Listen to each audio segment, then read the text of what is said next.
and we are going to be talking about the big PlayStation announcement that happened a few hours ago, and that is, of course, PlayStation finally confirming the long anticipated showcase, right? I think long anticipated is like the right word for sure.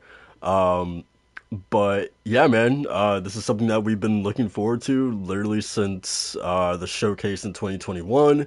Um, but yeah, let's just go to the tweet really quickly. And on the official PlayStation Twitter, they basically said that join us for the PlayStation Showcase that will be happening on May 24th, 1 p.m. Pacific. And quote, they said that the showcase will be over an hour long, focusing on PS5 and PSVR 2 games in development from top studios from around the world. Expect a glimpse of at several new creations from PlayStation Studios, as well as spellbinding games from our third-party partners and indie creators. Very exciting, man.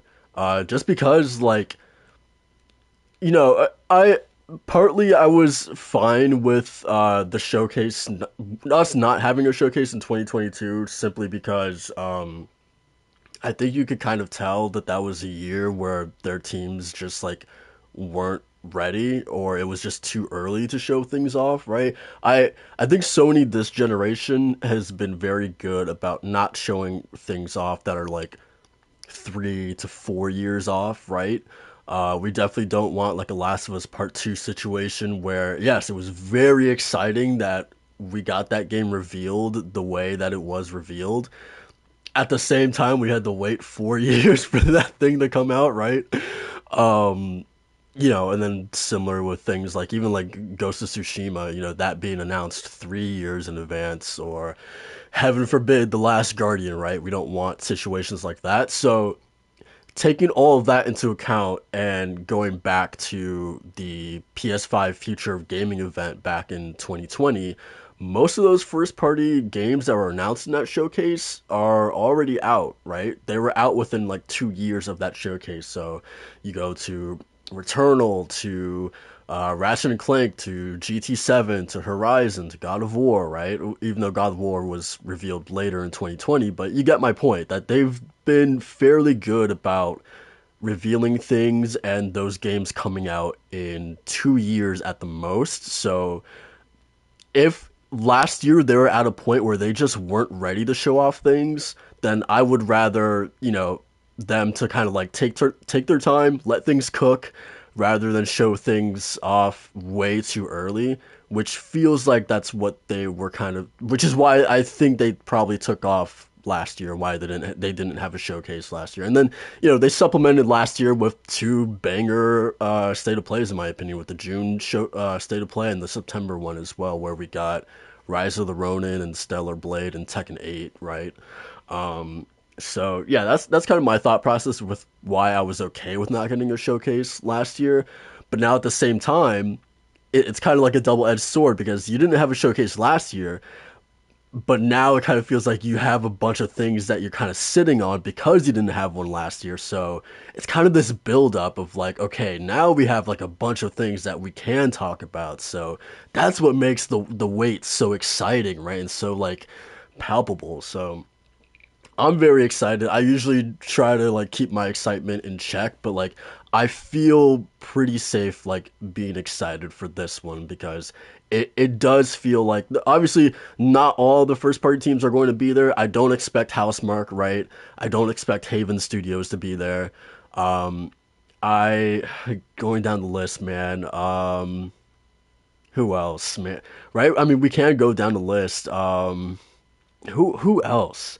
I Some people are kind of on the fence about Sucker Punch. I still think it's a little early to see Ghost of Tsushima 2. I could be wrong, right? That's one of those predictions where you can kind of take it or leave it. Who knows about that one? I'm on the side that it's still a little too early, but who knows? That one honestly could go either way, right? Um, Obviously, we'll Naughty Dog with factions, we'll see that, but do we also see Neil Druckmann's next game as well, right? Um, I I'm gonna say no, even though that's the one I probably want to see the most. Cory Barlog's next game, do we see that? Um, I'm gonna say yes. I think we see Cory Barlog's next game. Um, I don't know. I feel like it was teased back in 2021, right? When Santa Monica made that tweet saying that, we're hiring for a new unannounced project. You would have to think Corey has kind of been ruminating or whatever on this project, this idea since what, like 2019. I don't know, man. And then we also had obviously the tease that he has been working on something for quite a few years now. I don't know. I feel like we'll get a little tease of whatever that thing is. It's too early, of course, for Media Molecule to be here. I think it's too early for Ben Studio to be here as well. I don't think we'll see their projects. Um, those teams working on new IPs, you would have to presume. There's the whole situation with Pixel Opus. They just got shuttered, so like that's one game off the table. Blue Point, what are they up to? Is it a new IP or are they doing another remake? Right? People are kind of hung up about the quote of them saying that they're working on original content. So like I think that means a new IP, but some people kind of mean original content as them making a remake or kind of like for example if they with Demon Souls if they actually did do the Sixth Archstone, right? So that would constitute as like them doing a remake, but also doing like original content for said remake, right? So is it going to be a situation like that? I don't know. Um, but I do think we'll see Blue Point there. In terms of other teams, man, obviously we'll see Insomniac there in a big way.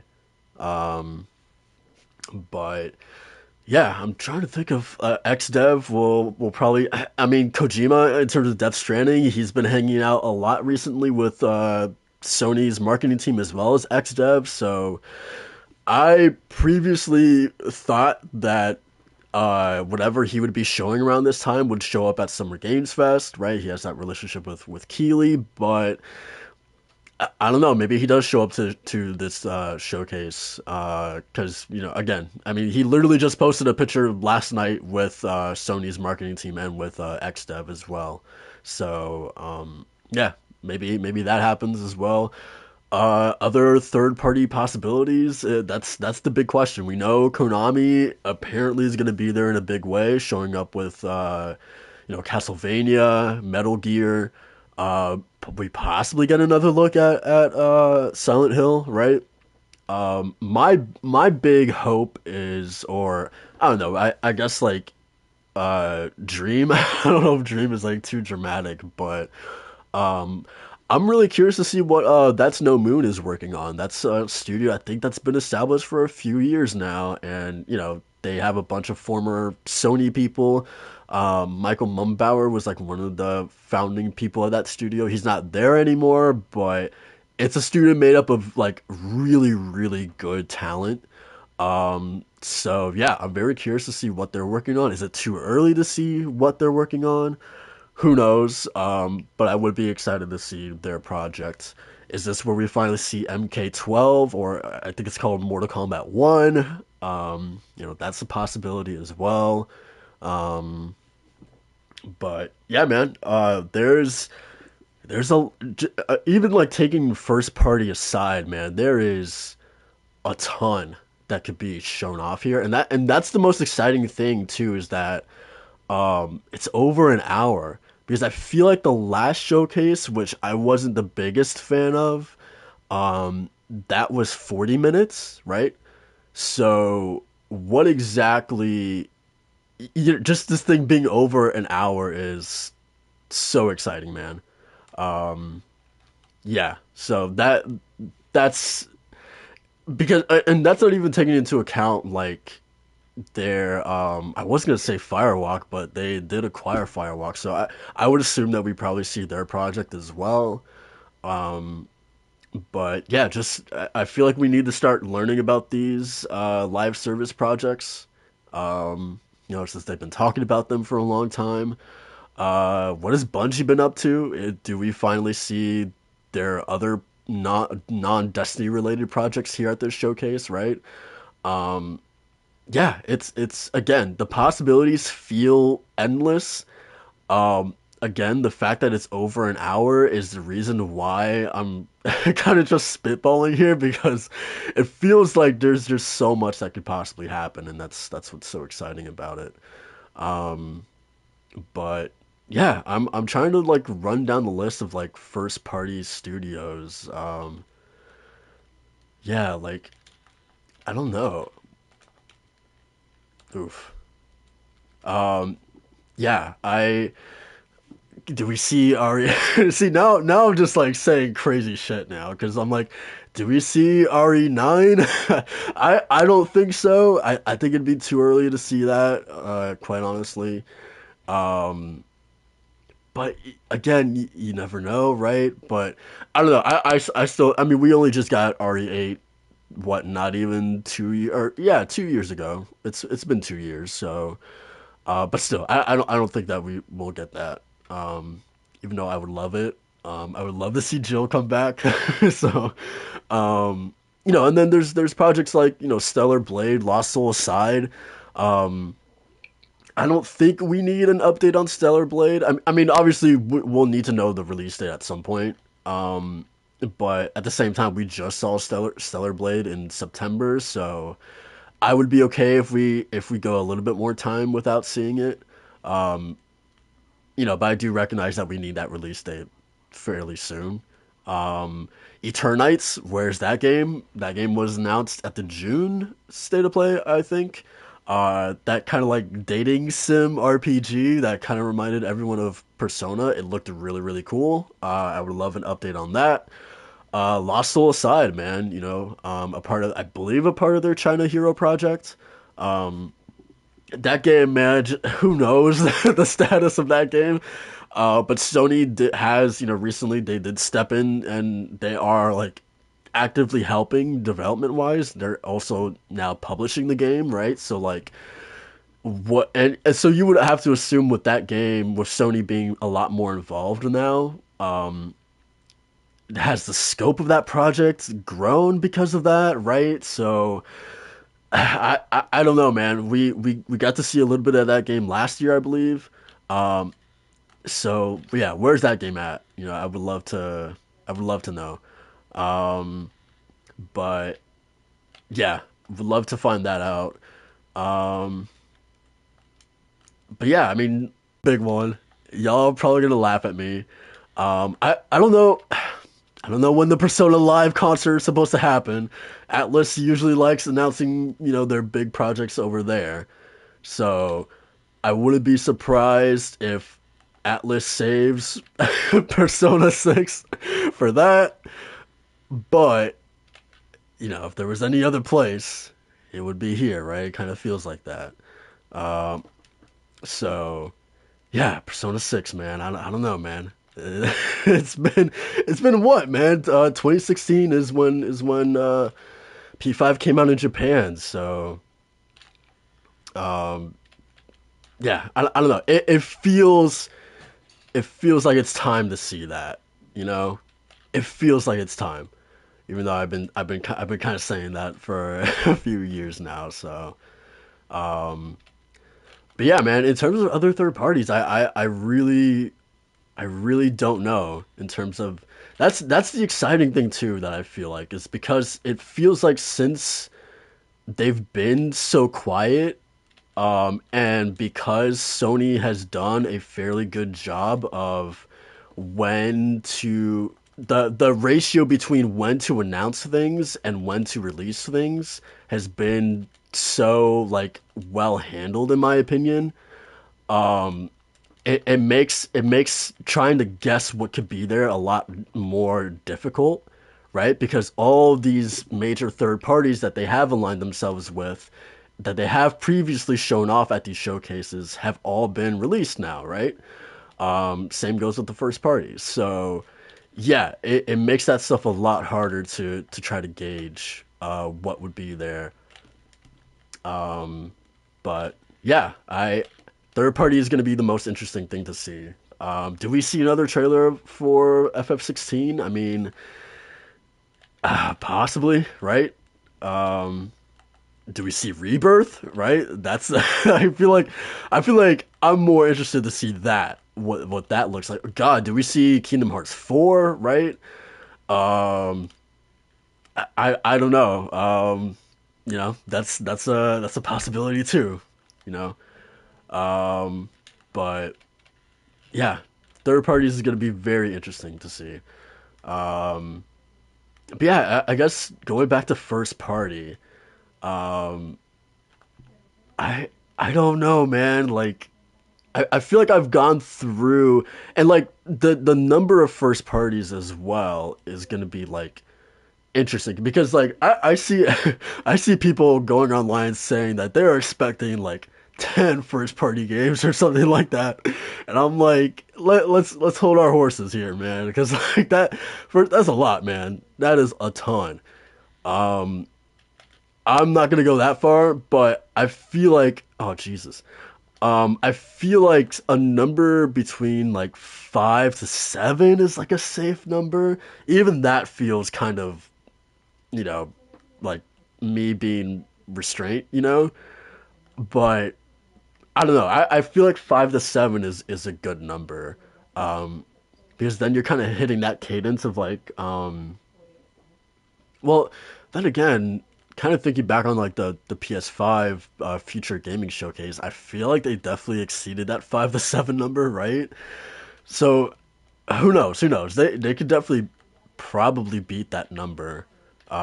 Especially that's not even taking into account like the PlayStation Studios sort of like aligned games that they also have, like kind of like what they did with like PlayStation.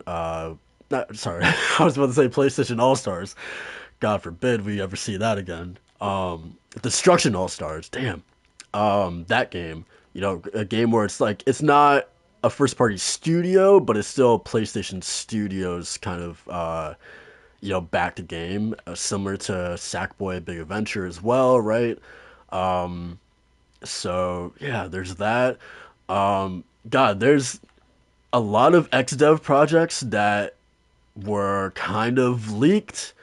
That is again with those. Is it too early to see what's going on with that? In terms of like the Ballistic Moon project, right? We've heard rumblings about that game, kind of being a sort of like Until Dawn slash the Quarry kind of style game.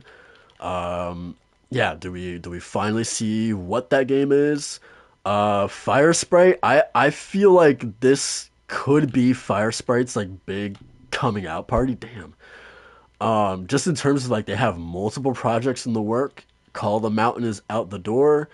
Do we finally see what's the game? Twisted Metal. Do we finally see that? They're also working on like I believe like a action adventure title as well that I believe is horror.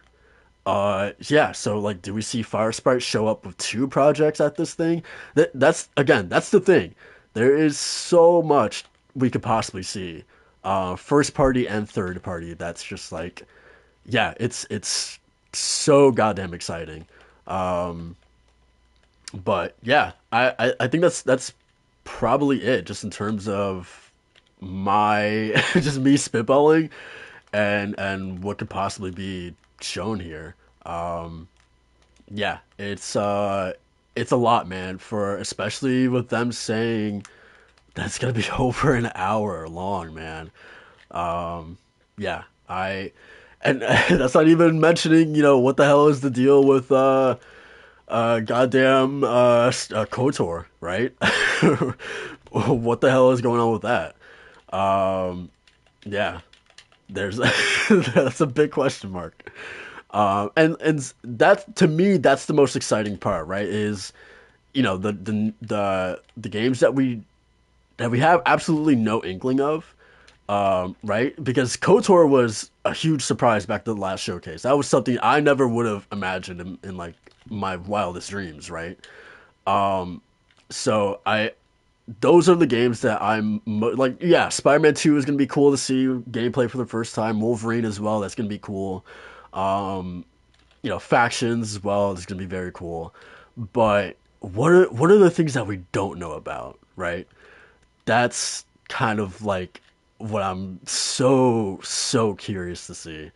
Um, yeah, that's it's so exciting, man. I'm kind of just rambling now, so let me just get out of here. I'm excited. Let me know what you guys think is going to be at the showcase in the comments down below. Um, yeah, very exciting stuff, man. So yeah, without further ado, I'm gonna get out of here. Um, Tune in to we're obviously on the podcast. We are going to have a lot to talk about. So yeah, please tune in to the DualShock and Sense podcast on Saturday. We like I said, we're going to have a lot to talk about. We'll definitely give our sort of predictions. Go around the panel and just talk about what we're hoping to see and what we think is going to be there as well. Um, so yeah, stay tuned for that. And yeah, without further ado, I will see you guys in the next one. Peace.